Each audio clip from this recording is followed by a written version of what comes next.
Hey everybody, how are you doing? How are you doing? This is S. Anthony Thomas. This is the S. Anthony Says podcast, episode number 502. I'm going to dive right into this because I'm just going to get right to it. Don't you hate the fact that we all have to start off stupid? I think that sucks. I think it sucks. And I'll tell you what I'm talking about. When you're born, as a societal thing, you get the access to all the information that happened before you, right? You born right now, you automatically have the internet. You automatically have plumbing in your house. You automatically have brand new cars that have this kind of technology in it. You don't have to start from scratch and go back and reinvent the car for yourself. You don't have to go back and reinvent indoor plumbing for yourself. You don't have to go back and redo the internet. No, it's already here. Medicine is here. Science is here. Doesn't it kind of suck that as an individual human being, we really just have to start from scratch? Right? When you're born, you can't really see that well. You know what I'm saying? You need somebody to bathe you and take care of you, right? You need somebody to feed you, right? Somebody's got to carry you around. You can't do anything. Basically, people have to literally walk into a room as parents or as a caregiver, you know, like as an uncle. I don't have any kids, but as an uncle, if I'm watching some kids, I got to walk around my house and look around, make sure there's no hazards, no pennies on the floor. I got to make sure all my electric sockets have the covers on and all of that kind of crap. That's not for me. I'm not going to pick a penny up off the floor and throw it in my mouth. Why? Because it's not food, and also you can choke on it and they taste nasty. At least that's what people who've had a penny in their mouth have told me. Moving on. Right? I'm not going to stick anything into any electric sockets. I'm not going to run with food in my mouth. I'm not going to run holding a sharp object. I'm not going to hit my head on the side of a table, hopefully. But those are the kind of things you got to stop a kid from doing. Basically, as an adult, your job is keep this little person from killing himself accidentally. That's the majority of your job. You probably think, well, it's to feed the kid. No. Feeding the kid, blah, blah, blah. You eat yourself. Your job is to keep this kid from doing something stupid, from killing themselves. I remember one time I caught my nephews who are grown men now. They were little kids, and I literally went to the bathroom for a second. I come downstairs. They were literally about to stick metal into the electric socket. They had pulled off the little plug, and I'm going, you got to be kidding. I just went upstairs to pee, and you two little idiots are trying to off yourselves already. I don't want to have to fight my sister. I taught her some moves that could disable the person. I don't want her using them on me. Moving on. But that was dumb. Dumb. They didn't know any better. They didn't realize what electricity was. I had another young one in my house, and she was about to stick her play with the electric socket. And I explained to her, I said, no. That comes out of the wall is bad for people, but it's good for lamps. Lamps need that and TVs need that. But people like us, like you and me, we have to stay away from that because it will burn us. It will. Yeah. So don't go in there. And I showed her how to plug a plug in. Make sure your hands are all the way back like this, because I didn't want her plugging anything in, but I knew the second anybody walked out of the room, she was going to do it. She was already curious. She was going to do it. So I taught her how to put the plug in while keeping your fingers safe. And she's still alive. She's a grown up. She was just at my house a few days ago. But don't you wish we'd had the ability to take the knowledge from the people that were before us, right? We have to spend all these years in school getting these diplomas, right? You know what I mean? We have to do all of this stuff again. I'm sure you've seen the movie The Matrix, right? They finally unplugged Neo from the Matrix, but they wanted him to have information. No, he needed to have some kung fu. So what did they do? They plugged into the back of his head and bang, he knew kung fu. Hey, I need to fly this chopper. Hold on. They plugged in, bam, I'm now a helicopter pilot.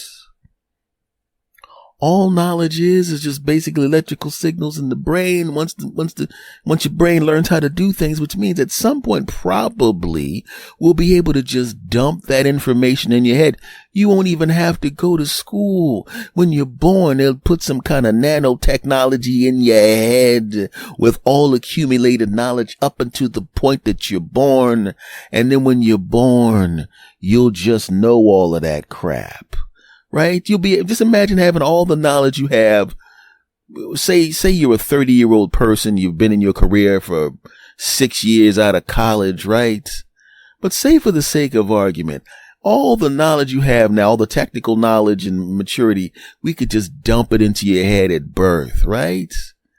Don't you realize how much time you could literally spend that first 22 years that you spent going through all of that crap, breaking up with this person, going through all of that crap. Hey, don't say anything to strangers. Don't do that. Hey, don't park your car next to a van. You don't want to get anything happening to you. Hey, don't eat that. Don't do that. Imagine if we could dump all that knowledge right into your freaking head and you had it automatically.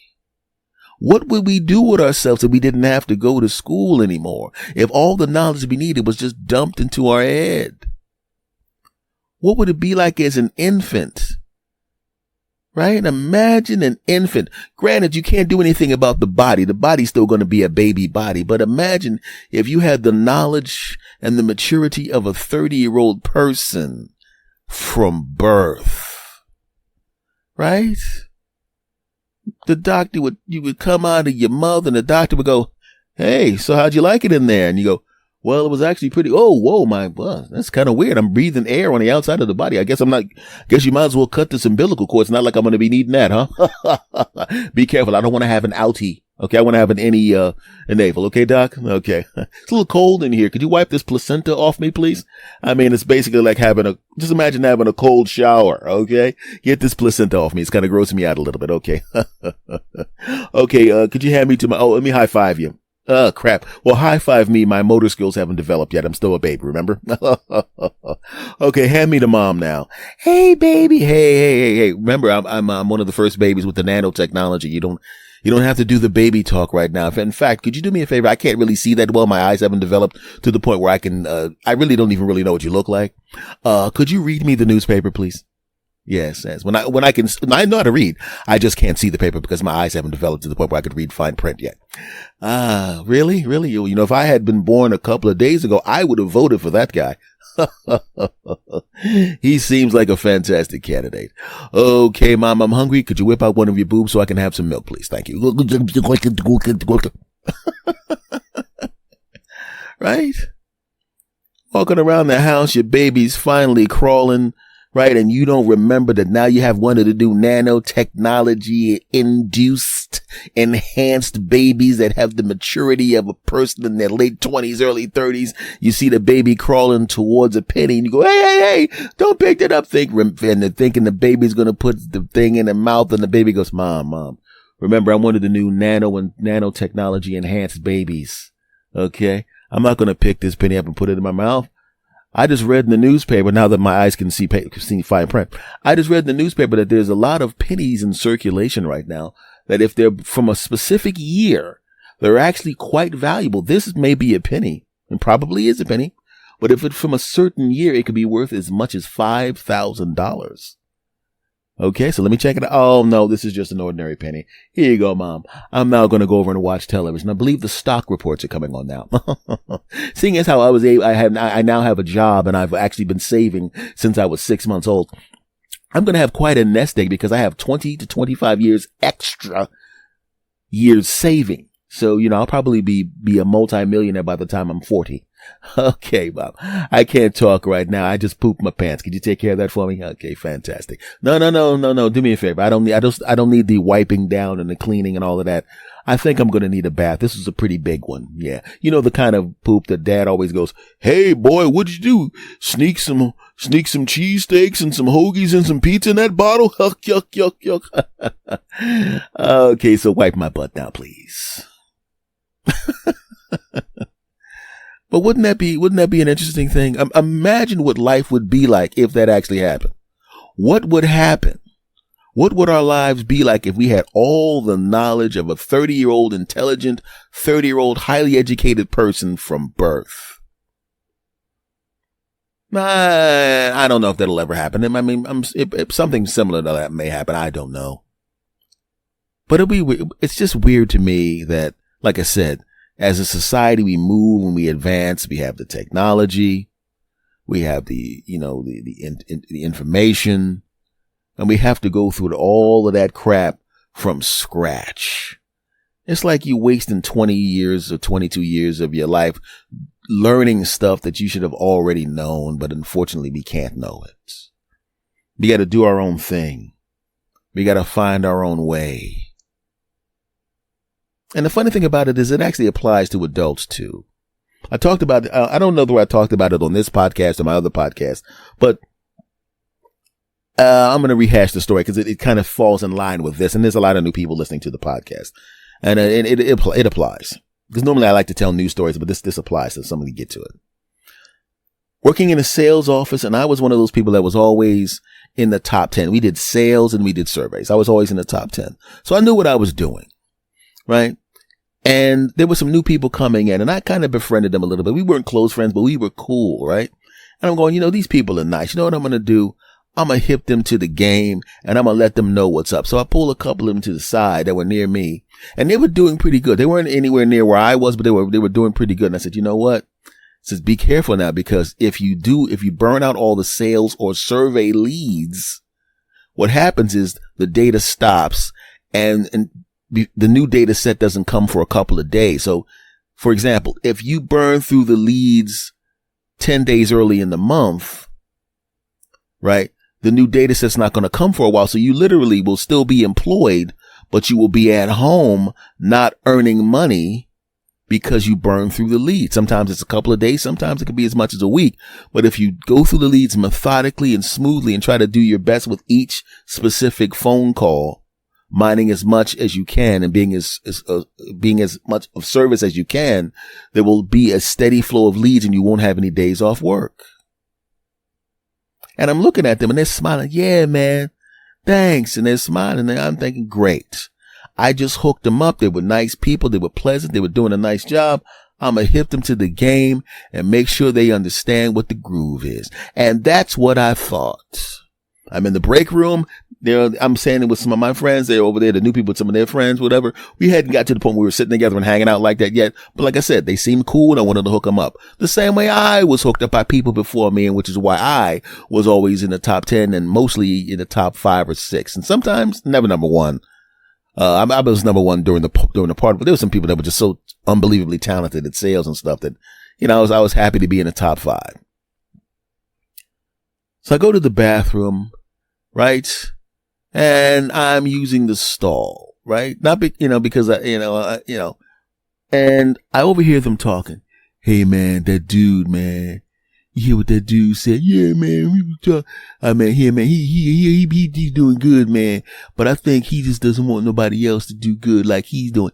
Yeah, man, he seemed cool, but he's probably cool outside the office and everything. And he seems nice, man. But I think he's just trying to hold us back a little bit because he's afraid of the competition. Yeah, man, I don't care what he say, man. I'm going to make as many phone calls as possible and I'm going to get my sales. Me too, man. I'm going to get my surveys, man.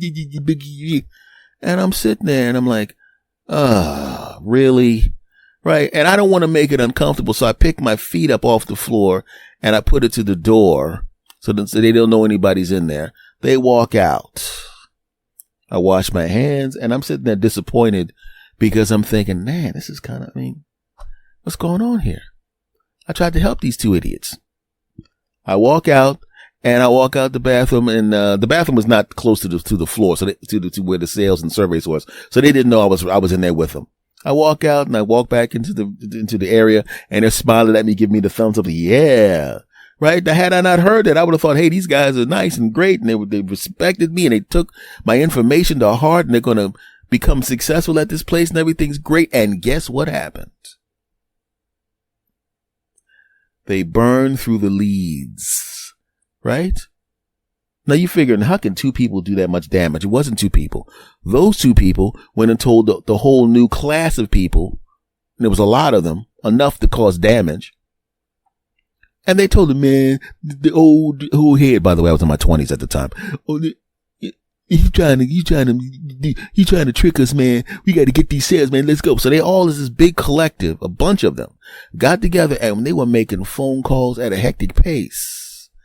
Right? Not a smooth, methodical pace, but they were just pounding away. And I'm looking over at the desk and I'm looking at them and I could tell how fast they were going.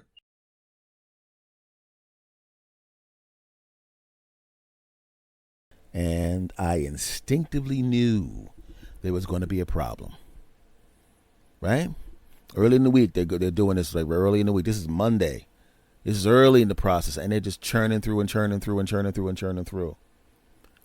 And about 3/4 of the way through the project, the manager walks out. Everybody, huddle up. Okay, everybody's been doing a pretty good job, but we have now burned out of the leads. The new leads will be, and this is like Wednesday. The new leads will be here next Monday or Tuesday. So at the end of the day, just clean up your calls, and at the end of the day, we'll give you a call Monday or Tuesday to let you know when to come in. Right? And then he goes, okay, veterans, come here. I was one of the veterans. Come here. I want you to meet me in the office. He takes me in the office and takes the other guys, some of my friends who've been there for a while, takes us in the office and says, listen, we're going to put you on a project because we're going to keep you guys working. So we're going to move you over to this. And we did some kind of thing for Investors Business Daily or some crap like that, right? So we were still working. Those morons had to take a few days off, right? So I shake my manager's hand. We all shake hands. Okay, we're going to, in fact, go over there right now for some training. Okay. So we walk out the office, and we're walking to the other place, getting little pieces of paper and little forms that we got to fill out and all over there to work for this project. And you see the other people sitting there with this shell-shocked look in the face, like, and I'm walking by and I'm looking at them. And I kind of have a look on my face. The look that you see on a football player's face that scored a one-handed touchdown, right? They scored like a one-handed touchdown that won the game. And they're basically giving a face as if to say, yeah. Not to completely and overtly rub it in, but yeah. When I looked at them, and the two people that spurred on this ridiculousness were looking at me, and I looked right at them. And I had a look on their face. On my face, I should say. And they looked back at me. And I think at that moment they realized somehow I knew. And I just shook my head, walked into the other room, and made some money while these idiots had to take days off. It's the same thing that I just described in the earlier part of the podcast. Information that existed that was refined over time, given to you. Right? What about they took that information? They wouldn't have lost 4 or 5 days of work. They chose not to take that information. It's always good to take advantage of the information that's given to you. That's why I would loved it to have had all the information that I have right now as a middle-aged cat when I was younger. Maybe not as an infant. We don't want to get stupid with it. Let's just say at 18 or not, at 18, as soon as you turn 18, they inject you with some nanoparticles and you have the maturity of a 56-year-old guy or a 60-year-old guy or 40-year-old lady or a 40-year-old guy or not 70, but you know what I'm saying? Just somewhere around there. Give you middle-aged maturity, somewhere between 40 and 60, middle-aged maturity into an 18-year-old. Imagine what life would be like in that situation. I'm not going to draw any more scenarios, but you get the point, right? But a guy can dream, right? No, it'd be better. Let me have the knowledge I have now and just make me have the health and vitality. I mean, I'm cool. I'm not sick or anything. But have the health and vitality of someone much, much younger. That would be cool. Anybody got any medicine for that? I don't mind taking steroids. Moving on. But you know what I'm talking about, right? Of course you do. Well, folks, this has been episode 502 of S. Anthony Says, also known as the S. Anthony Says podcast. I have another podcast called the S. Anthony Thomas Show. Check that out as well. This podcast and the other podcast, they've been around long enough that literally any place that plays podcasts has both shows. Okay, you literally can just go online and look my name up, S. Anthony Thomas. My YouTube will pop up, which is Mr. S. Anthony Thomas. Both podcasts will pop up. My social media will pop up. Or you can just go to Linktree/S. Anthony Thomas. Bang. But just look it up and you'll see all my stuff. If you haven't subscribed to this podcast, I say do it now, dagnabbit. If you haven't listened to or subscribed to the other podcasts, get over there and get to listening and subscribing. If you haven't subscribed to my YouTube channel, why haven't you? Get over there, get to subscribing. Much love to you all. I will see you again next time. Take care, my friends. Take care.